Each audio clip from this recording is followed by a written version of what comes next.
Donc, pour la partie 2, on va voir les opérations sur les nombres complexes. Donc, l'ensemble ci est muni d'une addition et d'une multiplication. Vérifie les mêmes propriétés que les opérations de R, à savoir pour z égale a plus ib appartiennent à ci, et z' égale a' plus ib' appartiennent à ci.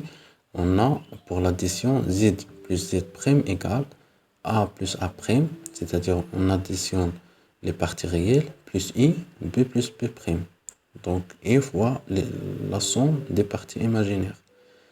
Donc, comme on a déjà dit dans la partie 1, un nombre complexe, c'est un nombre qui est écrit sous la forme z égale a plus ib. Par exemple, on prend z1 égale 2 plus 3i et z2 égale, par exemple, moins 1 moins 4i. Donc, si on veut calculer la somme, z1 plus z2 égale 2 plus 3i moins 1 moins 4i.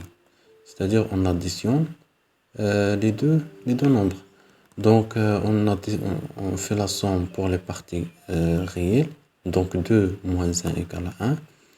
Plus la somme des parties imaginaires. Donc, 3 moins 4, c'est moins 1, c'est-à-dire moins i. Moins 1 fois i, c'est-à-dire moins i.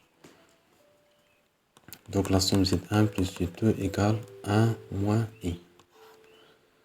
Pour la multiplication, donc c'est la même chose. Z fois z' égale a' moins b' plus i, facteur ab' plus a' fois b. Donc ce n'est pas la peine de retenir cette expression. Tout simplement, on va montrer comment calculer la multiplication. Donc on va voir cet exemple. Donc z1 fois z2 pour la multiplication égale égale 2 plus 3i, facteur moins 1 moins 4i. Donc, on développe cette expression. Donc, si 2 fois moins 1 égale moins 2, 2 fois moins 4i, c'est moins 8i, plus 3i fois moins 1, c'est moins 3i. Donc, plus 3i fois moins 4i, c'est tout simplement moins 12. Mais attention, i fois i égale moins 1. Donc, il reste ici plus 12. Donc, moins 2 plus 12 égale 10. Moins 8i moins 3i, c'est moins 11i.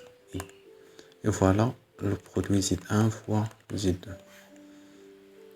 Donc, pour la multiplication est un produit commutatif. Donc, Z fois Z' égale Z' fois Z.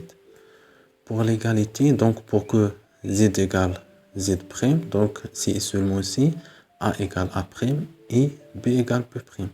Donc pour que deux nombres complexes sont égaux, il faut qu'elles ont la même partie réelle et la même partie imaginaire. Donc en particulier Z égale 0, c'est-à-dire son partie réelle est nulle et son partie imaginaire nulle aussi.